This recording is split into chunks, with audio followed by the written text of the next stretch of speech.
বেশ কিছুদিন ধরে অতিরিক্ত মাত্রায় গরম পড়েছে, তার সঙ্গে ওই ছিটেফোঁটা বৃষ্টিতে কাজ চলছে না। তো আজকের লাঞ্চ মেনু কিন্তু একদম সিম্পল, কারণ এমনিতেই সর্দি কাশি জ্বরে আমি নিজে একটু ভুগছি, প্লাস ঝিনুক সৌভিকের তো আমার থেকে লাগবেই, কিছু করার নেই। তো আজকে কিন্তু দেখো একদম পান্তা ভাত বা জল ঢালা ভাত, যাই বলি না কেন এটাকে, একদম ঠান্ডা ঠান্ডা ফ্রিজ থেকে বার করে নিয়েছি।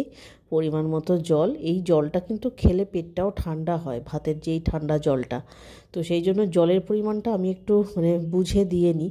অনেকে জলটা কম দেয় বা বেশি দেয়, কিন্তু অতিরিক্ত দিলেও আবার সমস্যা। যাই হোক, তার সঙ্গে রয়েছে আলুর একদম চোখা যেটাকে বলে, সেইভাবে আলুর চোখা একটু শুকনো লঙ্কা দিয়ে করে নিয়েছি। এটা সৌভিকের জন্য রেডি করছি।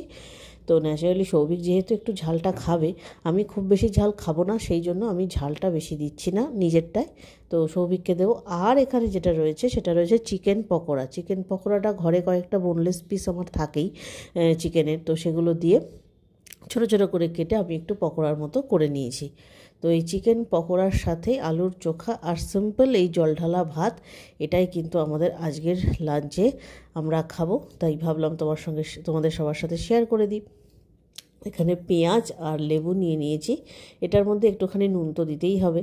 আর তার সাথে এর মধ্যে যেটা মেন জিনিস যাবে সেটা হচ্ছে সর্ষের তেল। এই সর্ষের তেলটা পরিমাণ মতো কম বেশি দেওয়া যেতে পারে। তো সৌভিক একটু বেশি পছন্দ করে, তাই ওকে সর্ষের তেলটা দিলাম। আর যেহেতু আমার একটু সর্দি লেগেছে, সেহেতু আলুর চোখাটার মধ্যে কিন্তু আমি দিয়েছি একটুখানি রসুন আর পেঁয়াজ কুচি তো রয়েইছে, আর কালো জিরে। তো কেমন লাগলো কমেন্টে জানিও।